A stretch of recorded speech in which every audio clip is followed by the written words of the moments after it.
Olá pessoal, a aula de hoje é sobre dinâmica de Ekman, que é justamente a dinâmica que explica como é que o vento gera correntes de arrasto no oceano em grande e mesoscala, né, quando a rotação da Terra é importante. Vamos lá. Tudo começou no final do século XIX, quando o oceanógrafo Nansen, que era um pesquisador, explorador e tudo mais, ele convenceu a coroa sueca, né, na verdade, que a Suécia e a Noruega eram uma coisa só ainda naquela época, de tanto tempo que faz, convenceu a bancar uma expedição para tentar chegar no Polo Norte. E era uma expedição fantástica, a ideia era congelar o navio deles e deixar derivar e chegar sozinho no Polo Norte. O cara devia ser muito bom de lábia para convencer alguém a financiar isso aí, mas deu certo, ele ficou derivando por 3 anos. No final ele não conseguiu chegar, teve que descer, tentou chegar de cachorro e trenó, não chegou, mas bateu o recorde da época e isso é história. O que importa pra gente agora é que nesses 3 anos que ele ficou lá derivando na embarcação dele, que chamava Fram, então ele ficou lá na Fram derivando, eu acho que ele não tinha muita coisa para fazer. E uma das coisas que ele fez foi ficar olhando como é que o gelo era arrastado lá no mar do Ártico. Ele percebeu que ventava numa direção e as banquisas de gelo não iam naquela direção do vento. Elas sempre iam puxando para a direita. Então estava ventando numa direção e ele ficava observando que o gelo era arrastado para a direita da direção do vento. Naquela época já sabia há muitas e muitas décadas do efeito de Coriolis, já era algo bem conhecido, e o Nansen era um cara muito esperto. Então ele sacou na hora o que está acontecendo. Lá no hemisfério norte de Coriolis é à direita, né? Ele percebeu, então vem o vento começa a arrastar o comecinho do oceano, lá, a parte mais superficial do oceano, e a deflexão de Coriolis joga para a direita. E aí o que acontece? Essa primeira camada de água vai arrastar de baixo. E vai arrastar de baixo para onde? Mais para a direita ainda. Que vai arrastar mais de baixo, mais para a direita ainda. Que vai arrastar próximo, mais para a direita, mais para a direita, mais para a direita, mais para a direita, mais para a direita. Vai formar como se fosse uma espiral. Então o Nansen, já de observar o problema, ele já sacou que o vento ia fazer um arrasto em formato de espiral, e era uma espiral que ia decair, né? Porque o vento não ia ser, o efeito dele não vai ir até o fundo do mar, né? Ele vai ficando cada vez mais fraco, conforme vai arrastando, vai perdendo energia, né? E tudo isso ele sacou. Só que isso ainda não é um problema resolvido, né? Depois que ele terminou a expedição dele e tudo mais, ele voltou para a universidade, foi lá conversar com um amigo dele, que era o Bjerknes, era um grande meteorologista da época e tudo mais. Sonografia física acho que nem existia, como ciência ainda estava nascendo. E o Bjerknes achou fenomenal o problema, achou muito bom e resolveu da melhor forma que cientistas resolvem problemas. Chamou seu aluno de doutorado, que era o Ekman, e falou: pronto, tá aí o tema da sua tese. E aí o Ekman pegou esse problema e resolveu matematicamente, chegou na solução analítica e tudo mais de como é que se dá a descrição matemática dessa espiral que o Nansen teve essa sacada. O primeiro passo para a gente começar a entender como é que o vento transmite energia, né, transmite movimento para os oceanos, tá? É a gente partir do princípio que a tensão de deslizamento do vento vai arrastar água não através de viscosidade molecular, e sim através de turbulência.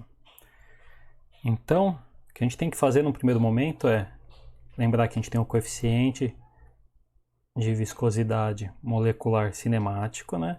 Que é a gente representa normalmente como μ sobre ρ, ou a letra grega ni. E agora, nós vamos ter que ir para uma forma turbulenta desse coeficiente. Tá?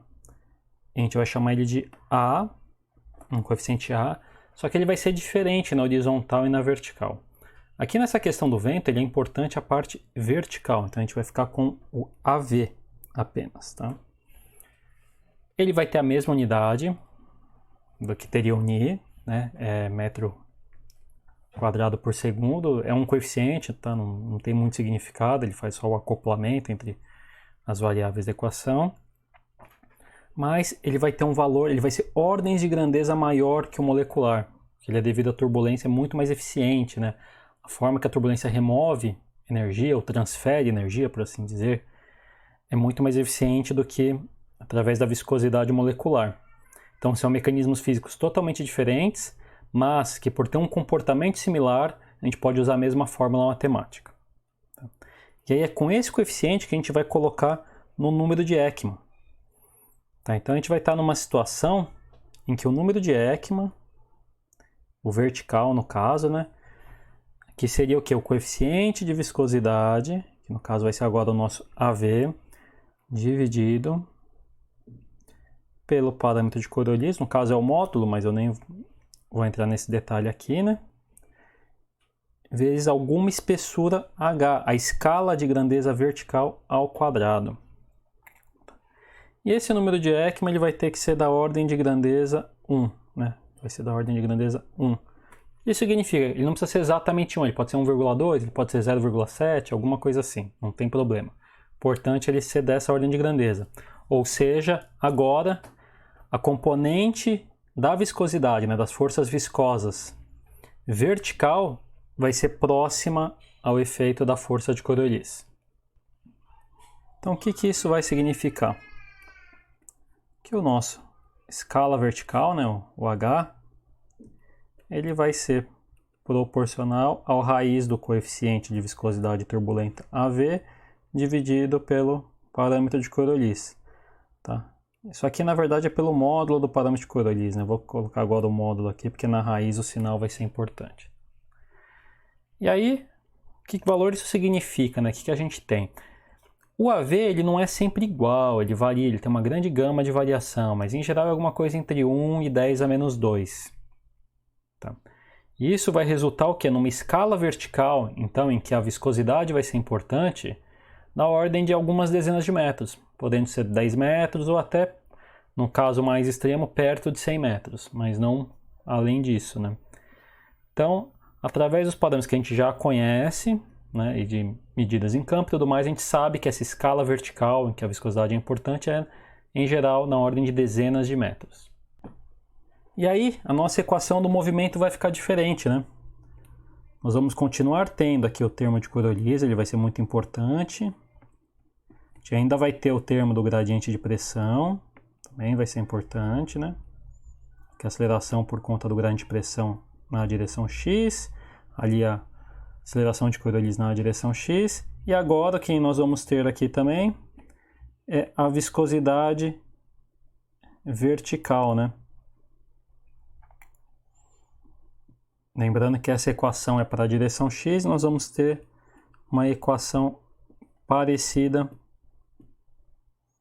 na direção y. Mas a física é exatamente a mesma, né? O que nós temos são as mesmas forças. Aqui do lado esquerdo, as acelerações de Coriolis, depois aqui as acelerações por conta do gradiente de pressão, e por último as acelerações por conta da viscosidade na vertical. Então nós temos agora 3 termos aqui. E um jeito prático de tentar resolver, né? A gente decompor a velocidade. Então a gente vai pegar a velocidade, né, o vetor velocidade, e a gente quebra ele em 2. Uma parte geostrófica, de forma que as acelerações de Coriolis por conta da velocidade geostrófica vão empatar com as acelerações do gradiente de pressão. E aí cai no balanço geostrófico tradicional que vocês já viram. Mas uma parte não geostrófica, que a gente vai chamar de velocidade de Ekman, né? Onde a aceleração de Coriolis por conta da velocidade de Ekman vai compensar as forças viscosas na vertical. Tá? Então a gente simplifica bastante o problema. Na prática, o que a gente fez foi remover aqui os termos do gradiente de pressão, né? Porque a parte geostrófica a gente já conhece, e trabalha só com as velocidades de Ekman. Esse é o nosso novo problema. Então aqui eu simplesmente reorganizei, né, a solução que a gente tinha acabado de obter, né, o balanço que a gente obteve, para ficar as derivadas, né, para ficarem as derivadas verticais aqui do lado esquerdo isoladas. Que se você tentar resolver de forma tradicional, né, isolar uma das velocidades e depois substituir aqui cruzado, isso aqui é um sistema de equações, afinal de contas, né? A gente vai chegar numa derivada quarta, e a solução de derivadas da quarta são sempre complexas. Então Ekman acabou sendo mais esperto, né? Uma vez que o Nansen já tinha levantado a bola de que a solução final provavelmente teria um formato espiral, o Ekman já foi de cara tratando esse problema como um problema de números complexos. Então o que ele fez? Ele definiu uma velocidade complexa, que aqui eu vou usar esse outro tipo de V, né, para representar.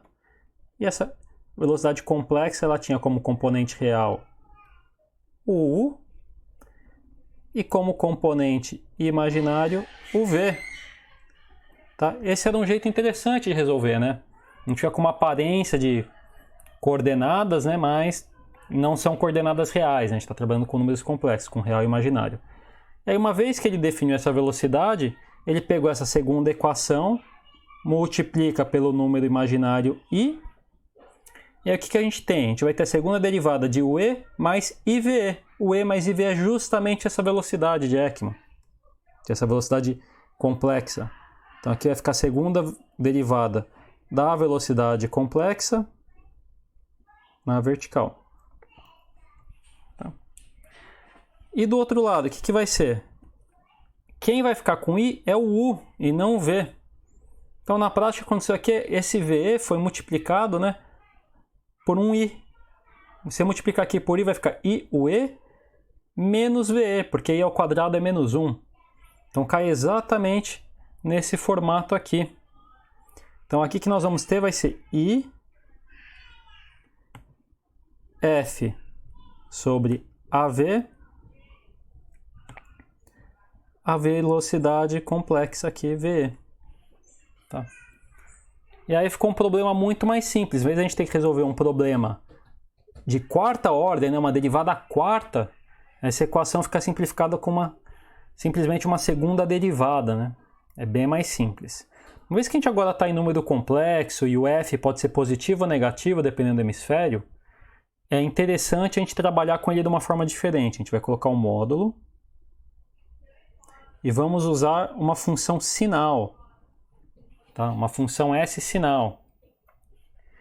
E esse S vai ser... Então, quem que vai ser esse S? Vamos lá. Essa função S, ela vai ser 1 no hemisfério norte, ou seja, θ maior ou igual a 0, e menos 1 no hemisfério sul, quando θ for menor do que 0. Simples assim. Na verdade, a única coisa que a gente fez, a gente pegou o sinal do parâmetro de Coriolis e colocou ele para fora. Isso vai ser útil para a gente poder obter simultaneamente a solução para o hemisfério sul e para o hemisfério norte.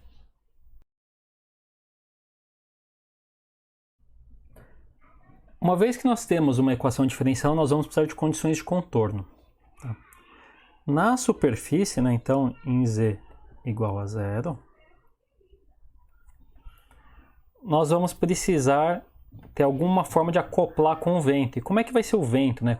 Na verdade, a gente vai usar a tensão de cisalhamento do vento, que aqui eu vou chamar de um tal W, que nada mais é do que o vento na direção X, né, a tensão de cisalhamento do vento na direção X e a tensão de cisalhamento do vento na direção Y. Mas agora a gente está usando um número complexo, né? A gente não está mais usando a forma vetorial. Para ficar mais fácil de resolver, a gente está fazendo igual o Ekman fez. Então é interessante a gente criar também uma tensão de cisalhamento complexa, que eu vou chamar com esse outro T, né? Eu vou usar um T para representar essa tensão de cisalhamento. E ela vai ser o tal X na parte real, mais o tal Y na parte imaginária. Né? Então ela acaba sendo bem parecida com como a gente definiu a velocidade de Ekman. E aí, então na superfície, né, em Z igual a 0, a gente vai ter que a tensão de cisalhamento da água tem que empatar com a tensão de cisalhamento do vento, né? E a tensão de cisalhamento da água também ficaria complexa, né? Então vamos colocar aqui, então, a tensão de cisalhamento da água, que seria só um tal sem o W, né? Vai ser igual a quem? Vai ser igual a densidade vezes o coeficiente cinemático vezes a variação na vertical da velocidade. Isso aqui a gente viu no começo do curso, né? O que é uma tensão de cisalhamento. Então essa é a tensão de cisalhamento da água. E ela vai ter que ser igual à tensão de cisalhamento do vento na superfície, em Z igual a zero. Tá? E aí com isso a gente chega finalmente na última forma da condição de contorno, né? Então, a derivada vertical da nossa velocidade complexa vai ter que ser igual à tensão de cisalhamento do vento dividido por ρAV. Além disso, a gente vai precisar de uma outra condição de contorno, porque afinal de contas, né, a gente tem uma equação diferencial de segunda ordem, né? É uma segunda derivada. Então, a nossa outra condição de contorno vai ser no Z tendendo a menos infinito. Ou seja, lá embaixo, no final dessa nossa camada de Ekman. Tá? Isso aqui não significa que a gente tem profundidade infinita, a gente não tem. Inclusive, essa região onde a viscosidade é importante, você deve lembrar que é algumas dezenas de metros, né? O que isso significa a gente colocar que o Z tende a menos infinito é simplesmente que a velocidade vai desaparecer gradualmente. A gente tem que fazer sumir. É indefinido aonde a velocidade some. Tá? É isso que significa falar que é menos infinito. Ela vai sumindo. Então a gente tem que, conforme afunda, em algum momento depois que afundou, a nossa velocidade tem que ser zero. Ou seja, o arrasto do vento vai sumir. A velocidade por conta do arrasto do vento vai desaparecer. Tá? É só isso que significa. Não tem nenhum infinito aí real, uma ideia de que você não tem fim. Significa apenas de que em algum momento nossa velocidade vai evanescer. Ela vai sumir. Tá? Então, a gente tem esse o nosso problema. A gente tem uma equação de segundo grau, né? Uma equação diferencial de segundo grau, né? Que é uma derivada dupla. E nós temos duas condições de contorno. Uma reflete o acoplamento da tensão de cisalhamento da água com a tensão de cisalhamento do vento. E a outra é de que a nossa velocidade some conforme afunda. Conforme você vai afundando no oceano, o arrasto do vento vai sumir o efeito dele. Então está aqui o nosso problema apresentado. Nossa velocidade complexa por conta da tensão de cisalhamento do vento, né? Que ela vai ter a ver então justamente com esse equilíbrio entre a aceleração de Coriolis e a força de viscosidade na vertical, vai ser uma equação diferencial de segunda ordem. E a gente consegue imaginar qual que é a solução, né? É uma função cuja segunda derivada cai nela mesma. Até tem aqui uns termos compensando, mas aqui a gente tem a função pura. Então a segunda derivada de uma função resulta nela mesma. Tá? Isso aí vai dar uma função exponencial. O fato de a gente ter um i aqui vai mostrar que é um exponencial complexo. Tá? Mas é uma função exponencial a nossa solução. E nós temos as duas condições de contorno. Na superfície, a tensão de cisalhamento do vento vai ser acoplada com a tensão de cisalhamento da água. E em alguma profundidade indefinida, né, conforme você afunda, a velocidade some. Então com isso, tá, eu vou poupar aqui a parte matemática, que envolve ficar substituindo, resolvendo a equação diferencial, pedacinho por pedacinho. Se alguém se interessar, entre em contato que eu mostro toda a solução. Tá, aqui eu já vou apresentar a solução final, que eu acho que é mais interessante, né? Então a nossa velocidade complexa, ela pode ser escrita como sendo raiz de 2 vezes tensão de cisalhamento do vento, dividida por ρ, F, um novo termo aqui que eu estou chamando de HE, ele vai aparecer mais vezes, eu já explico quem ele é, vezes uma exponencial, que é Z dividido por HE, olha ele de novo aqui, vezes E elevado a I, o nosso função sinal, né, que implica que hemisfério que a gente está, o Z dividido pelo HE menos π sobre 4. Essa é a solução final quando a gente pega essa equação diferencial e usa essas condições de contorno. É bastante continha para chegar nela, mas o importante é o que ela representa, né? O que ela significa. Então vamos explicar então quem é esse HE. Se vocês perceberem, aqui no exponencial, o HE é quem está dividindo o Z, né? A profundidade Z. Então ele tem uma unidade de metro, né? Ele é uma escala, na verdade. E a gente chama ele é quem? Então seria a escala de decaimento exponencial, né? A gente usa o H para representar justamente uma distância vertical, porque é ele que vai definir quando a profundidade é exatamente menos HE, a intensidade da velocidade vai ser 1 sobre E. É isso que dá uma escala de decaimento, né? Então, o nosso HE, ele apareceu enquanto a gente resolvia aqui essa fórmula, né? E ele é dado, né, pela seguinte fórmula. Ele é a raiz de 2AV sobre o módulo de F. Tá? Essa é a escala de decaimento, no caso aqui da velocidade por conta dos ventos, né? De arrasto devido aos ventos. Agora vamos interpretar então quem que nós temos aqui, né? Matematicamente ficaria mais elegante colocar inclusive esse exponencial junto com esse, né? Era só colocar eu podia apagar esse E e colocar um sinal de mais. Mas eu estou deixando de propósito um exponencial vezes o outro, porque eu quero explicar qual que é o papel de cada um aqui, né? Então, esse primeiro termo, o que ele faz é simplesmente acoplar, né? É ele que diz que nós só vamos ter a velocidade de Ekman, né? A velocidade por conta do cisalhamento vertical, quando nós tivermos vento. Você tem que ter uma tensão de cisalhamento do vento. Se não tiver vento, a gente não tem a velocidade de Ekman. Isso é meio óbvio, né? É um pouco meio trivial, né? A gente só vai ter aquele balanço de energia e força, né, diferente quando nós tivermos um input de cisalhamento. Alguém tem que colocar o movimento para dentro, no caso da superfície do mar, é o vento. Então, quando tiver vento, a gente tem velocidade.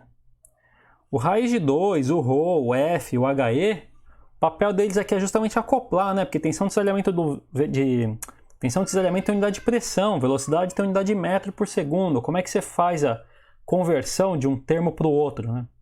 É justamente esses elementos aqui que vão fazer essa conversão, que vai converter tensão de cisalhamento em velocidade. Então isso aqui seria como se fosse um módulo da nossa velocidade e está diretamente relacionado com a tensão de cisalhamento do vento. O segundo termo aqui é esse exponencial simples aqui, elevado a z menos HE. A profundidade sempre é negativa, né, pessoal? Então isso aqui sempre vai ser um E elevado a menos alguma coisa.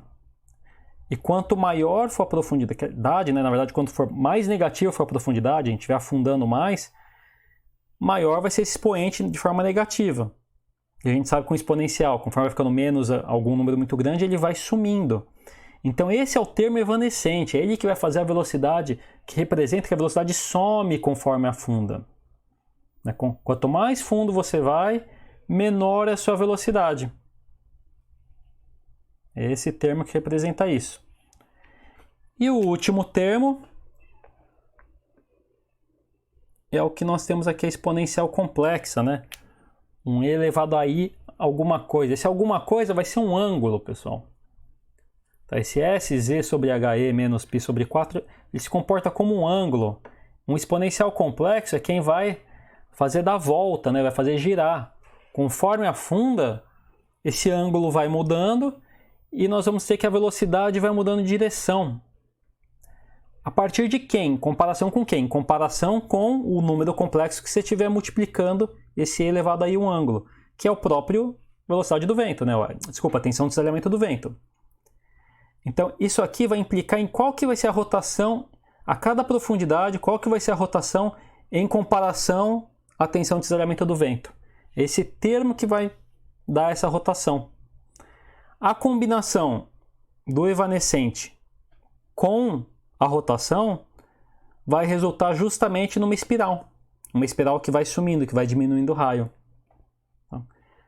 E é assim que essa fórmula representa super bem, então, como é que se dá essa velocidade Ekman. E acho que vale a pena a gente dar uma comparada aqui na superfície. Vamos interpretar o que acontece na superfície. Então, quando Z é igual a zero na superfície, o exponencial responsável pela parte que evanece, que some, ele vai ser 1, né? E elevado a zero é 1. Então não vai sumir nada, né? A velocidade vai estar com a sua magnitude máxima, com a total conversão da tensão de cisalhamento em velocidade. A parte que rotaciona, o Z vai ser zero, então vai sobrar o quê? Menos S π sobre 4. Então perceba que o sinal vai depender do hemisfério. Vamos pegar o hemisfério norte, então se o S for 1, isso aqui vai ser elevado a menos I π sobre 4. O que isso significa, né? Significa uma rotação de π sobre 4. Π sobre 4 é 45 graus. No hemisfério norte, então, com S igual a 1, vai ser negativo. Então vai ser uma rotação de menos 45 graus. Isso é o quê? É ir 45 graus para a direita. De quem? Do vento que está aqui. Então, independente da direção dele, isso aqui vai representar uma rotação na superfície de 45 graus à direita no hemisfério norte. No hemisfério sul, o sinal, o S, é menos 1, né? Ele é menos esse sinal. Então vai ficar positivo, vai ficar I π sobre 4. Então vai ser uma rotação de 45 graus positiva. Uma rotação positiva é para a esquerda. É uma rotação no sentido do ciclo trigonométrico. Então, no hemisfério sul, a velocidade superficial vai estar a 45 graus do vento, da tensão de cisalhamento do vento. Então é por isso que essa forma complexa é interessante, né? A gente consegue ver cada pedaço, né, dessa solução, da solução da velocidade de Ekman, que é justamente essa velocidade por conta da tensão de cisalhamento do vento.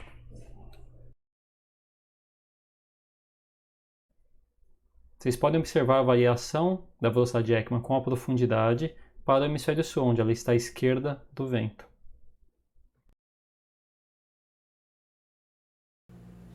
Bom, pessoal, então a teoria de Ekman prevê uma espiral cuja corrente superficial está a 45 graus em relação ao vento, só que isso não acontece exatamente no mundo real. No mundo real a gente observa que a corrente superficial vai estar de 20 a 40 graus em direção ao vento. Isso acontece porque a Ekman, para chegar nessa solução, ele fez algumas simplificações. A principal dela é que a viscosidade turbulenta era constante ao longo da camada d'água, e não é o caso. Tá? Então isso aí vai modificar um pouco a solução real, né, como o oceano realmente é. Mas de toda forma, esse tipo de solução ele é muito importante, porque a física dele está certa, né? Essa ideia de por que a gente tem uma espiral e ela ser evanescente, ela sumir com a profundidade, isso é correto e é válido, só muda um pouco nos detalhes.